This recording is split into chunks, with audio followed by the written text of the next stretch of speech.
Hello and welcome to episode 38 of the Youth Intake Challenge. We are preparing for lives in League One. What we'll do is we'll go through the end of season review. We'll look at what squad members we'll maybe try and pass on in the summer. There's big news in terms of Dean Spence signing a new contract, Tony Dunk as well. So it's looking like it might shape up to be a really good attempt at League One. Stay tuned.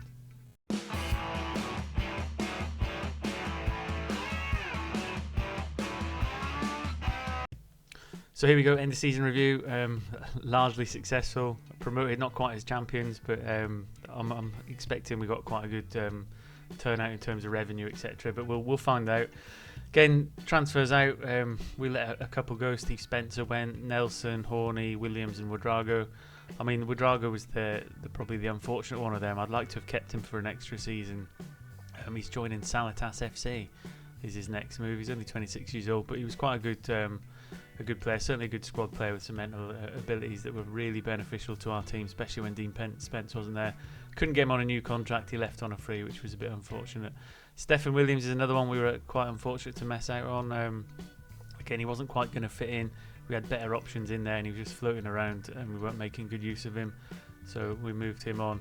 And then the rest of them largely weren't really fitting in. I mean, Steve Spence, you can see he's got a 7.86 average at his new club, Carnarvon, but again, he wasn't going to fit into our team. He did have one good season, but again, ultimately we moved him on. In terms of the loan outs, normally I get really bad reviews for these, CC, C+, C, so maybe I'm getting better, but we let some of the youngsters go out on loan. Some of them may come back in and feature in the team. Certainly Jeremiah St. Clement Peter, he's got some good potential on him. Raymond Isaka had a really good season away on loan. He'll come back in and fit around the squad. But some of the other ones might well move on. In terms of results, second in the league, missing out on the last day. We could have won it, but we fell to a defeat. We had a really slow start, which you might remember from the first episode of the season. It took us a long time to really get going, but when we did get going, really consistent, winning and drawing a huge bulk of games, especially towards the end of the season, which puts us right in contention for top spot.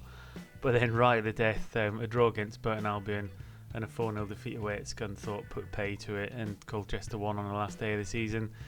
If they'd have lost, we'd have still won the league and we were in that stronger position, but again, the most important thing is we got up.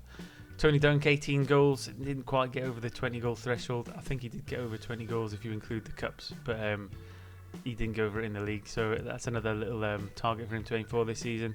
Again, he's just signed a new 3-year contract, so we've got him for the long term, and he's still got some development to go. He's still quite a young player, so that's looking promising. FA Cup round, knocked out in the first round by Southend United. Not a trophy we're ever going to win, but it could have been good for generating some revenue. The Carabao Cup, very similar. Got past Rotherham on penalties. Then we got beat 3-1 by Norwich, which wasn't really that bad a game. We did quite well in that. But again, it wasn't one we're really going to win. The Bristol Street Motors Trophy was something we had a little bit more chance at. We got a draw against Milton Keynes Dons, but lost on the penalties. We beat Arsenal under 21s, and then against Bromley, we were absolutely hammering them, but they beat us 1-0, which that could have put us to the next round, and we could have maybe done something a little bit special, but unfortunately not to be. In terms of the moments to remember, a 7-2 win at FC United, a hat-trick for Tony Dunk, Moses, Dimitriadis and Van der Heuvel, one of the youngsters getting 2 goals. Match to remember, a 3-0 win at Wickham. Again, 3-0, really comfortable, and despite them having a sending off, it was late in the game, we were still dominant for the whole of that game. And then goal of the season, scored by Moses against Aldershot in a 4-0 victory. In terms of the finances then, well, I mean, that's a bit of a surprise to me, but the reputation's gone up. Obviously, moving up to a higher league has helped. Overall sponsorship, I've got 2 new deals. Most notable, a 2-year deal worth $195,000, which is good, which then surprises me that the sponsorship annual revenue hasn't gone up and the broadcast revenue hasn't gone up. However, maybe that'll change as we establish ourselves in League One. Prize money's gone up quite significantly, but it's not a game-breaking number. Match day and commercial and retail, that's a much more significant. It's a good £70,000 on there. Merchandise, 168k, but nothing in terms of like shirt sales, and that hopefully that goes up as we move up the leagues. Obviously our next target is to try and get into the Championship, but we need to settle into League One first. How we lined up then: Fredericks in goals, back 4 of Brathwaite, Coleman on the full-back positions, McAvoy and Friday, which that's kind of a little bit surprising in that Atienza's not in there. However, Friday has been phenomenal since he came in, and he just keeps getting better and better. Midfield three of Mandanda, Raxo and Peterson. Again, Spence missing out on that midfield three. However, Mandanda's probably the player of the season last season, and I'll be surprised if that doesn't come up in the next couple pages.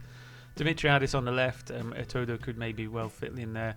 Moses on the right, I think he did do most of the season out there, but he's going to leave on a free at the end of the season, as we've got Silverio and Van der Heuvel and various other players that have got a high potential threshold, and then Dunk up top, which is really no surprise.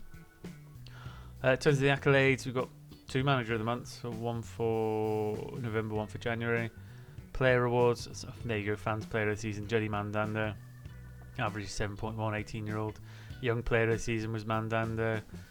Most assists was Mandanda. Most Man of the Match Mandanda, and highest average rating was Mandanda. So again, you can't understate the influence he had on that. And I mean, there's his stats there. I won't look too deep into it, but he's an absolute phenomenal player. We nearly missed out on him because I nearly didn't feature him because he was more of a natural advanced midfielder, but we've retrained him into central midfielder by taking control of the individual training. And he's now established himself as an absolute first teamer, picked up an international cap as well. So, I mean, what a huge move that's been. And then record players, most league appearances by player, Atienza, who's still here from the very start. He was here when we took over. We're many seasons in now, 467 appearances, and he's still with us. So that will go up and up. In terms of history in the making, promoted to League One, manager timeline. We've got upward progress in the Sky Bet League 2. We top half finished. We won. Well, didn't win it. We came second. So, what if 3 points behind Colchester? That was so hard to take on the last day of the season. Promotion to League 1, and this is our third promotion. So we've gone from the regionals to the national to League 2 and now up to League 1. So much to look forward to. What I'll do is I'll get through. I'll evaluate the squad. We'll look at who will maybe move on, and then we can see. We'll revisit at the end of the summer transfer window and watch the first game of the season. So looking at the squad then, the only one we're going to let go on a free transfer is Joshua Moses, and that's largely because his ability and potential is so low when you put him in comparison to some of the other players around him. And if we just take attacking midfielders right-sided, that's where he fits into the overall picture. And as you can see, based off potential, he's right down at the bottom. And what we need to do is integrate Van der Heuvel, Taylor, Silverio, Clement Peter, and to a lesser extent Boateng in there. So he really, it's a no-brainer to let him go. It's sad because he's been with us and he's done such a good contribution to getting to where we are. But it's time for him to move on and bring some other ones in there. Other things really to consider is how inflated the squad's getting again. So we're quite big. I mean, that is everybody from both squads in there. The first team's not huge, but what we're going to have to do is really evaluate which goalkeepers to keep, etc., and which ones to get rid of. The ones in the youth team that we might bring up, I mean, again, it's all potential based, but you like Mergim Tahiri, we want to keep. He can stay in the under 18s, although he's already at current 2 ability, and he's putting in some fantastic performances. Incidentally, we won the under 18s league as well, so I mean that's good. But certainly everyone from Craig Charles down now, as the stars have been re-evaluated around the squad, I think we'll probably look to move as many of them on as we can. Bear in mind, not particularly many of them are wanted.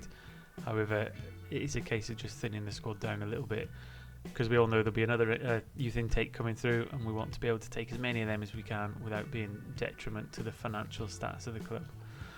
The other ones in here that we might need to go eventually are the 3 stars.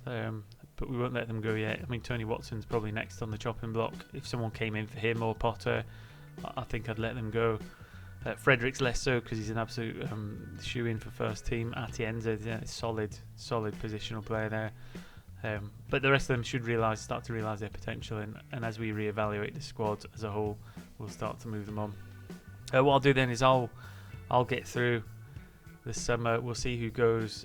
We'll see who we can offload. I'll give you an update when we come back, and then we'll play the first game of the season. So stick around as we put our first toes into League One.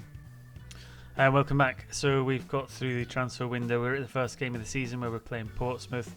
Just to bring you up to where we are, in terms of transfers out, we've not got anyone off the books in terms of full transfers. However, the players we did identify we wanted to move on, we have put out on loan to recoup some of their wages. And keep the finances in the club as much as possible. So Paul Murray, Scott Parker, Belkiat, Cheney, Boateng and O'Kane all gone out alone. Of them, the only ones that we're probably looking to keep long term is maybe Boateng on the right wing, O'Kane as a left back, and Cheney potentially as a centre half. But again, we've moved them on. In terms of the squad planner then, goalkeeper wise, I've kept 3 in the squad. So we've got Fredericks as our first choice, who's been there a huge number of years. Isaka's kind of just gone past Borrowdale in terms of taking the second fiddle. So they're both in the squad, but I think Isaka's going to play more time on the bench than Borrowdale now, and Borrowdale will probably get moved on. In terms of left back, got Brathwaite and Matthew Neal. Neal's going to have to start the first game because Brathwaite's got an injury, so I mean he's probably one of the players we could focus on potentially. So Northern Irish left back, he's been at the club for a little bit of time now. I think he's coming on to his 4th season. He's been out in the reserves, not played too many games. However, he has got a good potential threshold, so we'll look to keep him. In terms of his development and progress, he has had some developments over the past few years, but nothing to write home about, and he's probably kind of festered a little bit from a lack of game time. However, we're going to reintroduce him into the squad. I think he's our next best choice left back. You could play Potter there, but I don't think it's his natural position, so I think it's an opportunity to develop Matthew Neal and give him some game time at left back. So that's kind of the first one we dive into. In terms of the centre halves, we've got Adi McAvoy, Christopher Friday and Atienza as your kind of main 3, and then your developmentals, you've got Potter, Clifford and Bogan coming in behind there. So again, Adi McAvoy, we've just got on a new 4-year contract. He's worth 2.1 to 2.8 million. Considered a star player at the club, been with us for a huge number of years, playing week in, week out. I mean, when he was introduced, he didn't play that many games. However, since then, he's played, well, he's gusting above 40 for the consistently last 4 seasons. I know that's at 39, but it's close enough. But he's developed massively over the years. Progress-wise, stagnant-ish at the minute because he's kind of getting close to his peak. But his all-time stat change since he came in is pretty good, especially in terms of the mental side. A little bit in terms of the physicals, but he's had some degradation as he's getting older. 22 is not old, but certainly I don't feel old, and I'm considerably older than that. His physical attributes, again, mass behind me, have gone up a bit as well, so his pace and strength, etc. So again, as a second player to focus on, McAvoy's going to be quite key for us this season. Moving on to right back, we've got Callum Coleman. He's going to be our first choice right back. I've brought up Ole Christian Brustad as the next best. We'll drop the other one off the bottom. But Brustad, again, he's not had a huge number of games yet. He's 17. He is within the under-21 setup for Norway. And again, we're just going to have to give him some game time. So I think if we expose him early on, he's got a high chance of reaching his potential threshold. We won't look at him too much in terms of his development stats because he's only 17. He's not played too many games. But I think this might be a key season for him as he introduces himself to the squad on a more full-time basis. We've got Kasaba Raxo and Kyle Peterson as the 2 holding midfielders. Raxo established himself in the Hungary squad now. Again, the worry with him is we've had to give him a minimum fee release clause, which is at the lower end of his value scale. Someone might well come in and poach him, but I'm hoping not. I'm keeping my fingers crossed. And the earliest opportunity we can offer him a new contract, we'll do that. I think as we get into 2037, we're within 18 months, we'll probably offer him something new and try and remove the sell-on clause. Carl Peterson now, he's kind of drifting into the lower parts of his potential. I don't think he's got much to wring out of that. He's been with us for ages. Due testimonial, it's 10 years, 298 appearances, really consistent performer.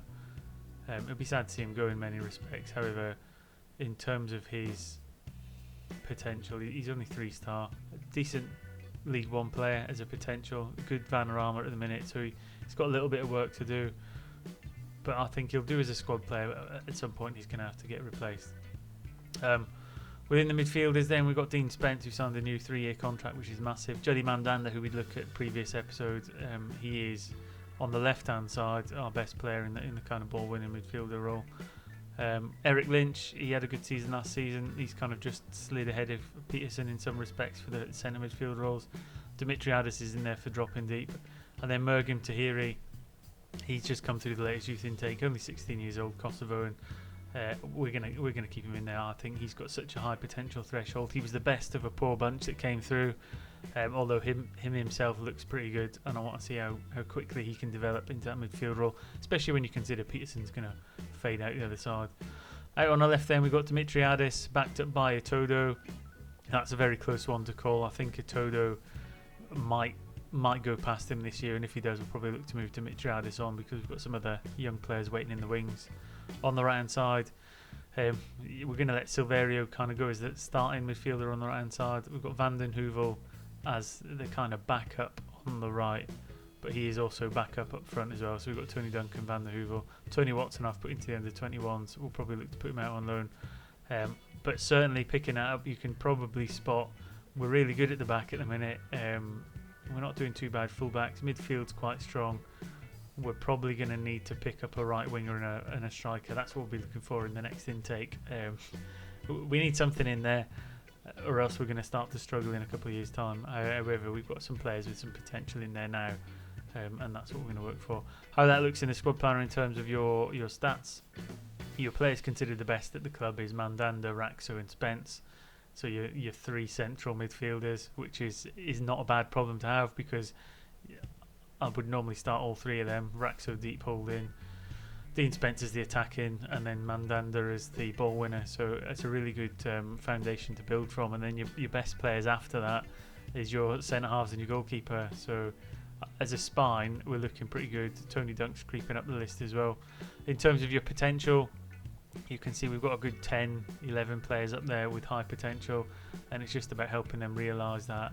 That Mergim Tahiru's just come through. He's right up the top. We need to give him some game time and get him developed early, so we can fit him into the squad. Van den Heuvel as well. What has happened is, as we've moved players out of the squad, the under-18s has been thinned down massively, so we've not got a huge number of players bulking up the squad anymore. We will look to move a few of them out. What I have been able to do, and I never knew you could do this actually, is I didn't realise I have an under-21 squad hidden in here that I can't select in this page. However, when you go to the development centre, go to the tabs at the top, under-21 squad, you can. So I've put some players in there, mostly all the ones who are out on loan, plus Tony Watson, who we're going to try and get out on loan, and Felix Ibrahim. And what I'll do is I'll use the under-21 slots to hide where all the players who are out on loan, just because it helps me keep the squad pages a little bit tidier. Tactics wise, keeping it the same. That's what we're going with. And in terms of the game today, which is at home to Portsmouth, the opening game of the season, that's what we're going to go with. So we're going to have Fredericks in goal, back four of Neil, Atienza, McAvoy and Coleman, and Neil coming in because Brathwaite's out injured. Midfield three of Raxo, Mandanda and Spence, who are considered the best at the club, which is massive. Then we've got Taylor playing out on the right, Dimitriadis on the left, and Dunk up top. Taylor's going to start initially because he scored some good goals at pre-season, and we're going to leave Van den Heuvel on the side and bring in some other players as the season goes on. Like always, this squad will develop slightly as we move on.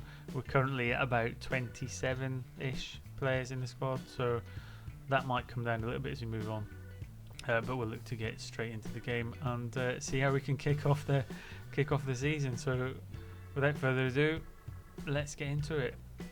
Everyone reasonably happy with the team we selected, which is always a good start. We've kept Dean Spence as the captain, Peterson as the sub-captain. We just need to kind of get a feeling for where we're going to sit in hierarchy. I will show you after the game the pre-season predictions. Apologies, I normally do that beforehand. Off the top of my head, I think we were at about 150 to 1 down in the bottom three of the league, which isn't unsurprising. However, 151 is quite generous because sometimes we find ourselves at a good 200 or 300 to 1. But I think we've got quite a good spine of the team. We need to find some upgrades to the youth system just to top us up as we establish ourselves in League One and move towards the Championship level. Little highlight breaking out from the start. We've won the ball back. We're just trying to drive the ball forward. Raxo down the right hand side, which is unusual. Into Taylor, he has a chance for a shot. And again, he's done really well on that right hand side, so I like to keep him there. Mandanda with a corner. Currently got him trying to train a little bit of his passing finesse. We've got Raxo trying to learn some free kicks, so I'm surprised he doesn't take some of the corners as well. But this time Portsmouth got a break down the right hand side, ball over the top. Coleman's picked it up nicely, and we'll look to build some sort of counter. Taylor down the right hand side, he's beat his man. That's why we've got him there. In the ball goes. Dunk gets a header. but he can't quite get it on target. Mandander with another corner then, 10 minutes into the game. Not looking too bad of a start for life in League One. And again, let me know in the comment section how you think the squad's shaping up.